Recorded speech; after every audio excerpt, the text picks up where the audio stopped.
Have you ever known somebody who could eat 2 to 3 times as much as any other person, yet was as thin as a rail and would seem to never gain weight? But what's worse is when you see other people who barely eat anything. They're living off of just little bits here and there throughout the day, yet it seems like year after year they continue to pack on those unwanted pounds. To take things yet even further, what about exercise? Have you ever known somebody who has been aggressive at exercise? They never miss a workout. They're very committed and faithful. And yet, as much as they work out, regardless of what they do, it seems like year after year, once again, despite their efforts, they continue to gain weight. And sadly, it's not just muscle. So why is that? So what's the difference between the person who eats everything in sight compared to the person who eats barely anything and yet they gain? I'm Dr. Feeman, and today I'm going to share with you a couple key tips of things that I found in terms of conceptually to be very important when it comes to exercise and metabolism. And remember, the important thing here is that we understand that we're looking for long-term sustainable weight loss and improved health. So today I'm going to talk with you once again about metabolism and exercise, but don't be concerned if you think I'm going to be putting on a headband and some yoga pants and start jumping around. It's not going to be like that. Instead, I'm going to talk conceptually about some of the things that have been shown to work versus some of the things that didn't work. And I'm going to talk with you just briefly about my own experience. Additionally then, at the end of this particular segment, I'm going to talk with you about a special bonus that I want to give to you regarding how to take your health to the next level and how to lock in your weight loss success. Exercise. Throughout the many years of helping thousands of patients, I've observed that there's 3 basic types of people when it comes to exercise. The first group of people is the group of people that absolutely love to exercise. These are your hardcore committed people, not because they have to do it, because they find great joy in doing that. The second group of people are the people on the polar opposite side of that. In other words, just the thought of exercising, to these people, they hate the idea. Whether it be sweating, whether it be, getting into, exercise clothes or tennis shoes, or maybe it's just even the thought of going to a gym or anything, whatever the case may be, these people in the second group just do not like the idea, for whatever reason, about exercising. The third group of people are the people who don't necessarily love it, they don't necessarily hate it, but they recognize in their thinking that, well, I know it's good for me and I gotta do it, perhaps because that's the only thing that may help me to lose weight or to improve health and whatnot. And so these people are the people that they make an effort, they do it and they tolerate it, even though they could probably think of something they'd rather be doing outside of being at the gym or outside of walking down the road or something like that. Here's the thing.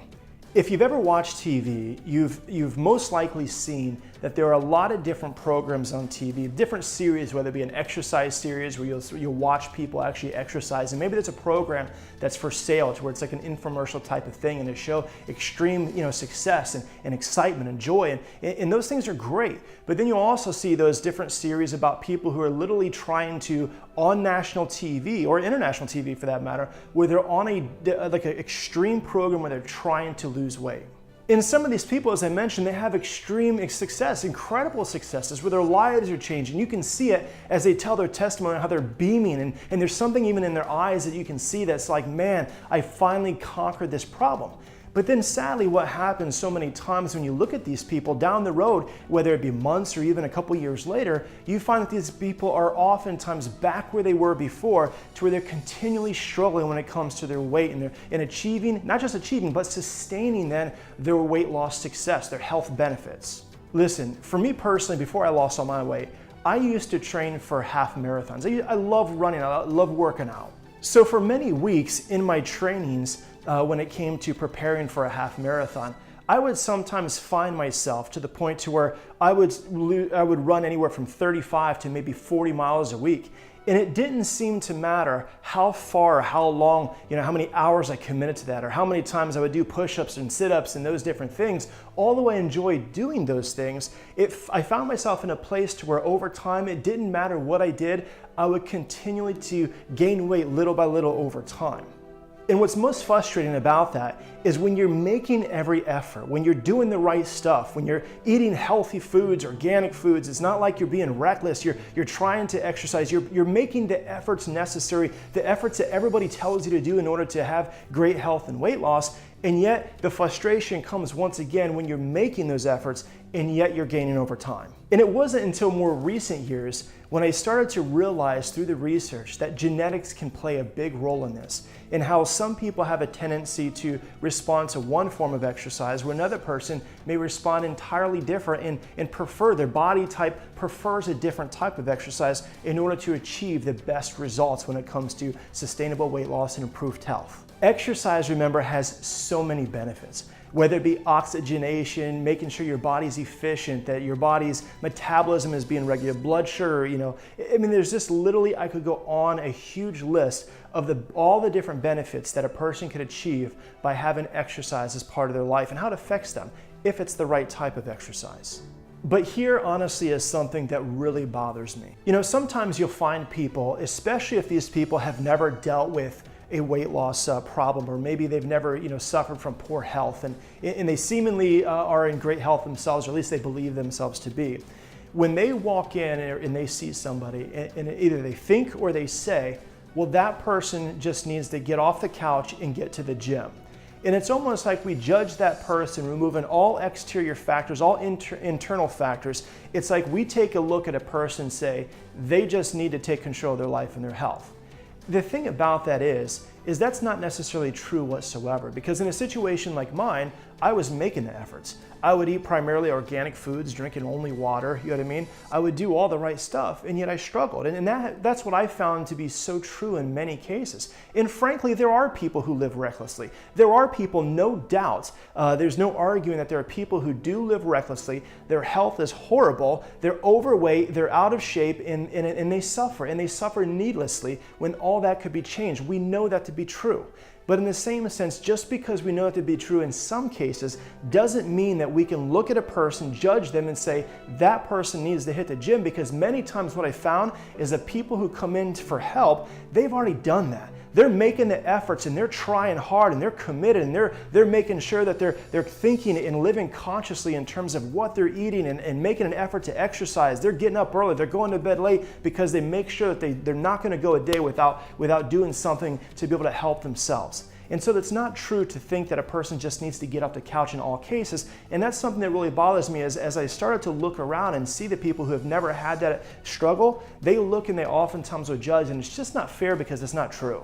I want you to think about something for just a moment. If a person is battling with their weight, where they're overweight, and sometimes maybe that's for years and years they found themselves to be overweight. When you think about the law of adaptation time, where the body, simply put, adapts over the time for the sake of survival, many times these people, because of their being overweight, they actually have built, whether they look like it or not, they've built more muscle mass to be able to deal with their weight gain.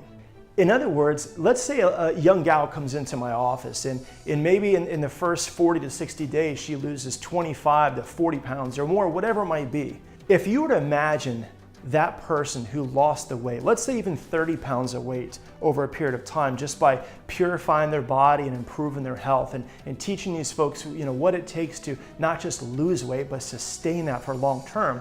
What oftentimes happens is, imagine if you took that weight loss, okay? In other words, you took 30 pounds, like a big bag of dog food, or maybe a bag of water softener salt, or a backpack full of weights. If you were to put that on your back and try to carry that around for a day, you would be absolutely exhausted. The point being is that when you look at somebody who has struggled, oftentimes they have the muscle to be able to burn those extra calories and do that. But when you think about it, they have to have the right type of exercises according to what their biological preferences are in order to be able to reach the maximum level of results.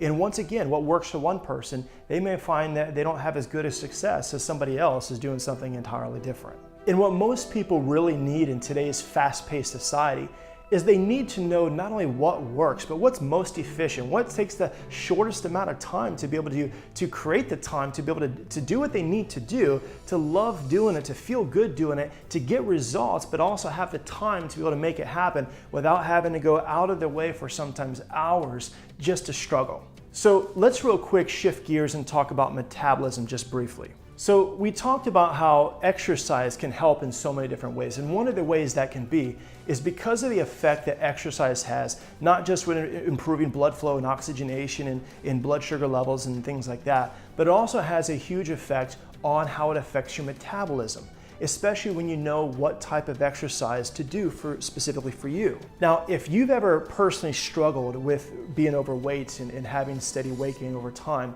then you know how frustrating it can be to see those people, like I mentioned previously, that seem to eat any and everything in sight, and yet they never gain a single pound. And I want you to understand for just a moment that just because they can eat a lot of stuff, it doesn't necessarily mean that their body is healthy.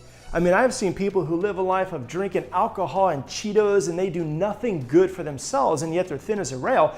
You have to understand that does not mean that they're healthy, not even a little bit. It just means that their metabolism is revved up and processes and breaks down foods and does what it needs to do a lot more efficiently than a person who has those struggles over time. I want you to think for just a second about a bear that's preparing for hibernation. You see, a bear's physiology, the way God created them, is their body was designed to store fat to prepare for that time when they're not eating and while they're actually sleeping, while they're hibernating for months at a time. Why? Because fat is a very efficient energy source.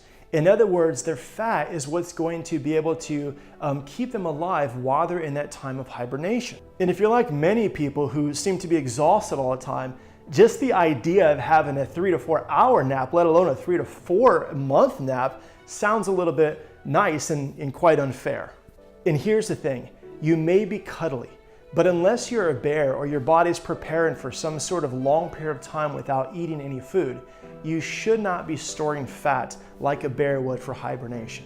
So what do you do to fix that? You need to address the underlying cause or causes to get your metabolism revved up so your body can be efficient and burn that fat and not continually store like right now what a person may be experiencing if they're steadily gaining weight over time. And what you need to realize is that this can be fixed. You can actually reset your metabolism to be more efficient, to rev it up so your body burns things a lot, burns your food sources a whole lot faster and more efficiently. Listen, it's important to remember that weight gain and poor health are merely side effects of abnormal physiology. And when you find the interferences that are happening in life and you remove those interferences and let your body express life and heal and repair and organize and mend and do what it's created to do, that's the only time and that's the only way to really achieve the lasting results that we all really want to achieve in life. So again, we've talked briefly about the concepts of not just the benefits of exercise, but more so knowing what type of exercise to get the best results that have the greatest impact on weight loss and sustaining weight loss and improving health and getting your body to regulate, repair, and do what it's designed to do, to find the exercise that's most beneficial for you as an individual. Then again, we've also talked about the underlying culprit to why so many people struggle, and it has to do with a slow, sluggish metabolism that's not revved up, it's not working as efficiently as it could, and so unfortunately so many people who struggle, it's because their body is like that bear in hibernation where it's unnecessarily storing fat. And so sometimes what you'll find is that the people who eat so little, it's almost like the body recognizes that they're putting in so little, and so what it's doing is it's actually preparing, not knowing what its next food source is, it's actually slowed down the metabolism significantly and causing the body to store fat to be able to survive over a longer period of time should it need to be able to do that. And that's just one example, but that's one of the contributing factors that's so important to recognize in order to achieve better results over time. Now at the beginning, I also talked to you about a bonus that I'm going to give to you, that I'm going to provide to you, and I know you're going to love it. This has to do with one of the most exciting and important things when it comes to long-term sustainable results and improving your health. And it has to do with something called the neuroendocrine system. And so you're going to want to keep an eye out for that extra bonus where I'm going to talk with you about the neuroendocrine system and the impact it can have on your health and your life. Additionally, I have a question for you. And this question is one that I find honestly is rarely taken serious, but is so important when it comes to the bigger picture of long-term sustainable weight loss and health. Are you ready? Well, before I ask that question, I want to tell you just briefly about my youngest son. My youngest son, Matthias, I don't know the context of what he and my other children were talking about, but he said something that I feel that from a young boy's perspective, where he actually grasped the concept that was so powerful. And I want to share with you what it is that he said, and I want you to think about it for just a moment. And what he said in their discussion, whatever that may have been, is he said, you can enjoy the long term or you can enjoy the moment. The decision is up to you. Now you have to keep in mind, that's from a young boy. But how true is that? That many times what we find, whether it be from patients or even doctors, is they tend to focus more on the moment and never the long term. We find that to be true when it comes to Americans, when it comes to retirement for that matter. They find themselves in a place to where they don't have this savings, they struggle, they're financially not in a place where they could and should be because at the moment when they were years back, they didn't know how to properly save or plan for the long term. The same thing holds true when it comes to health. The same thing comes true when it comes to relationships. We can live for the long term or we can also live for the moment. And we don't necessarily know how long we're going to live. We don't have that answer. But in the same sense, the concept there is so important, so valuable to be able to grasp that and then to be able to make the necessary changes and live consciously in a way that's going to help us to be able to reap the benefits of life and enjoy life the way God created us to be able to enjoy. So getting back to that question, it has to do with the statement that my son Matthias made. And the question to you is, what do you want? What do you want in terms of the long term? Do you want to live for the long term or do you want to live just for the moment? What do you want with your health, with your weight loss success? What do you want with your relationships? What do you want with your finances? Because the reality comes down to is the choice is yours. You were created to be healthy. You have this incredible potential to truly live and be an expression of life, to enjoy every moment, and not just you enjoy it, but given the chance for the people that you love and love you so dearly to also enjoy you thriving instead of barely getting by. Because if you've ever been in a situation where you've had somebody that you've loved, or maybe even yourself, where you struggle, how much life is being missed out on because simple choices along the line, people either didn't understand or they just didn't care. You can't do anything about people who don't care because there are always going to be people who make reckless choices and they really just don't care. But the people who don't know, if we can grasp those people who say, I truly want to live and be well, I want to have great relationships, I want to have great finances, I want to have great health, I want to have long-term sustainable weight loss or whatever the case may be, if we say we want it and we know that it's available and then we make the necessary efforts to learn and to grow and to then choose, imagine the difference of a person's life and the impact that can have on every other aspect of their life. Look out for the next video on the neuroendocrine. I know you're going to love it. Until then, God bless. Have a good day.